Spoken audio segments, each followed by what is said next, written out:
Hi everyone, welcome to my channel, Wild Summers Academy. My name is Julie and I am a homeschool mom to two wonderful, amazing children. My son is 8 and my daughter is going to be 6 tomorrow, which is great. We're very excited and I'm up late baking cake. So yeah, but I wanted to go ahead and do this video for you guys. This video is going to be about why I homeschool. It's part of a collaboration by Trish, and I will link her right over here below. She is a wonderful, awesome homeschool mama, and I've watched her videos and she has inspired me so much. So Trish, if you're watching, hi. You are wonderful. You are an amazing mom and you're an amazing person, and you have definitely inspired me to homeschool. So she's doing a collaboration with a bunch, like a lot of homeschool moms, anybody out there basically that's homeschooling and has an opinion about this. And the collaboration is going to be all year long. But the question for this month is, why do you homeschool, or why do we homeschool? So to start off with, I'm going to tell you a couple of things. I was homeschooled, and my mom used the life packs, and it was great, and we were really good learners. She taught us how to learn our whole lives, and it was amazing. And this was back before homeschooling was a trend. I'm in my 30s. She not only homeschooled me, but she homeschooled me and two of my brothers out of her many children. So, and she did great. It was okay. I didn't like workbooks, but we got through it, and I graduated college several years ago. So having that been said, when I had kids, when my son was 2, I became a single mom. And it was very hard, and homeschooling just wasn't on my agenda. It was I was familiar with the concept, I was familiar with the reasons why, but I chose not to, because I had to work. I had to be the breadwinner for my family until I tried to put my son in school. So now I'm going to tell you what happened with him. I took my son down when he was 4, and we were going to do pre-K. My son has a January birthday, so he was like 4.5 at this point. And he had always been very rambunctious. At that point in time, we did not have any kind of diagnosis for him. He was pretty obedient at home. He was a late walker, late talker, that kind of thing. But I figured, okay, well, he's 4.5, he's ready for pre-K. Let's go ahead and put him in. So I lived next door to the school. I was friends with several of the teachers there. And so I put him into the school environment. And he was super excited, and then every day he came home and he was upset. Every day. From day one. So I didn't really think anything about it. I thought, okay, well, he's just he's not dealing with it well. Okay. That's fine. He'll get used to it. Whatever. And then the first incident happened. He was, I'm not sure exactly what happened, but I was told that he had cut his shirt. And so he was told to hold the teacher's hand while they went to the principal's office. But apparently that was not okay with him. My son has never liked being touched, especially by force. So he twisted his arm, and the teacher left nail marks by grabbing his shoulders and physically taking him to the office. Remember, this is a 4-year-old. She physically took him to the office, and I was called and told to come get him. And so I did, and it was a Friday, and they were like, okay, well, he's going to be suspended for 3 days, so don't bring him back till Wednesday. And I said, okay, we'll talk about it at home. I don't know exactly what transpired in the school. They really were evasive with telling me. They didn't really want me to know exactly what happened. And my son at that time was not an extremely verbal child. Again, he was late with speaking, so he didn't really have the words necessary to tell me exactly what happened. He just said, my teacher, my bad teacher, did this. So at that point, I wasn't sure what to do.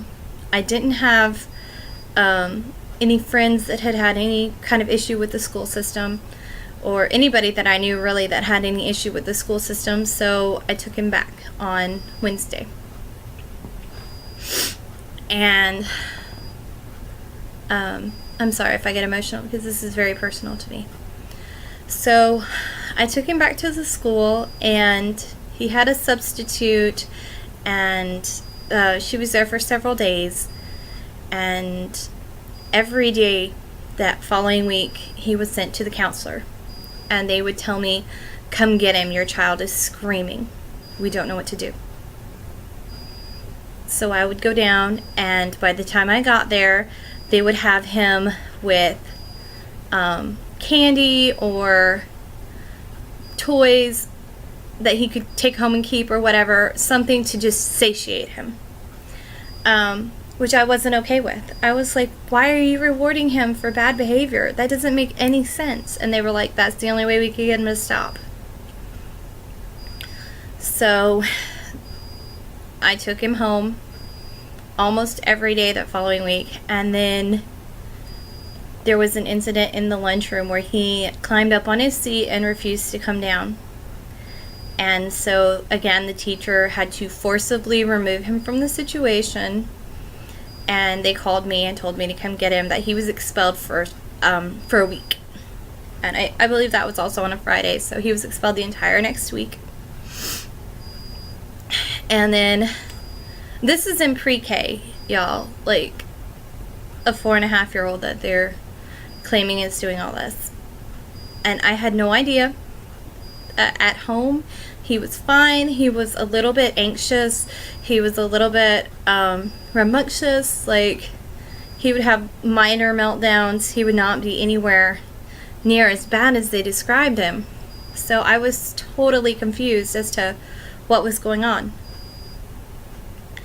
And then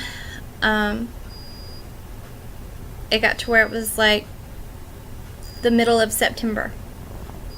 So he's only been in school for like a month at this point. Not even a full month, because they went in on like the 23rd of August. This was towards the end of September. And they had me come back, and they said it wasn't very long into the class because I hadn't gone to work yet. So it had to be like maybe 9:30. It was early in the day. And they said that he had tried to take scissors and cut his hair, and then when a teacher tried to take the scissors away from him, he tried to cut her with the scissors, and they took that as a threat of physical violence, and they expelled him for 2 weeks on that. And by that point, I was at my wit's end. I had lost my job because I was constantly at the school. I was constantly being called to the school. I didn't know what to do. I was at my wit's end, and I was like, God, please help me, show me what to do. So I took my son back on the Monday that he was supposed to go in, and I signed the papers stating that he had served his 2 weeks of suspension, and that any record from then on would be on me, and I would come get him if there was any issues, that kind of paper.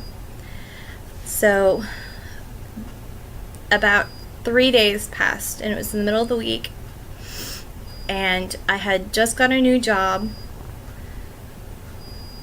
and I went to the school to pick my son up at the end of the day, and I thought, okay, he's had a good day. Nobody's called me. Hopefully he'll be in a good mood today. And I got to the school and they said, he's not here. We thought you picked him up earlier. And I'm like, okay, no. Where's my child? So I called my mom and she had not seen him. I called my sister and she was like, no, he's not here. So I went to my house. Of course, my house was next door to the school.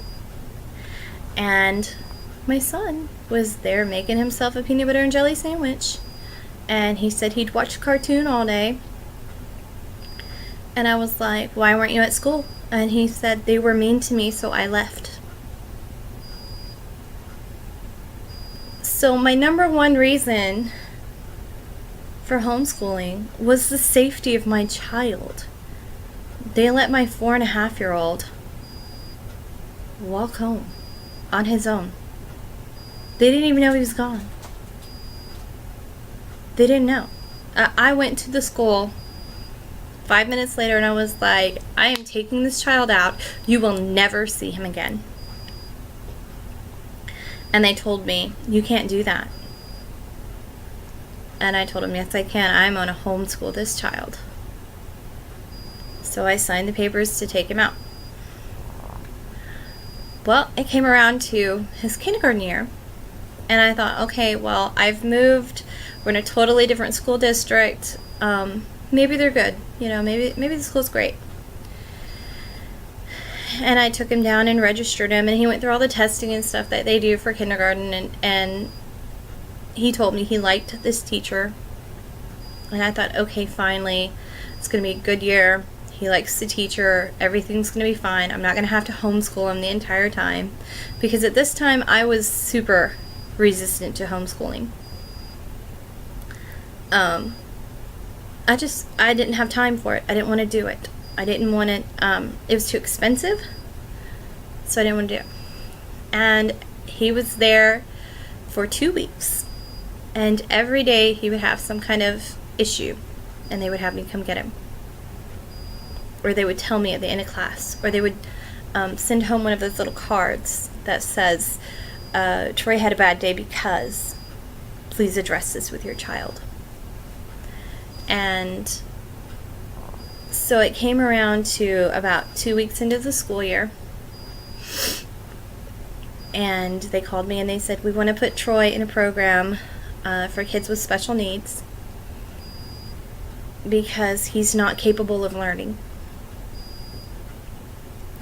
And I knew they were wrong. I knew my child was capable of learning because I was the one that taught him his ABCs. I was the one that taught him to count. I was the one that taught him to read. I was there before he went back to school. And so they wanted to send him to this program, and I said, okay, well, you know, what kind of program is it? And they said that it's for kids that have behavioral disagreements with the school and with the class as a whole.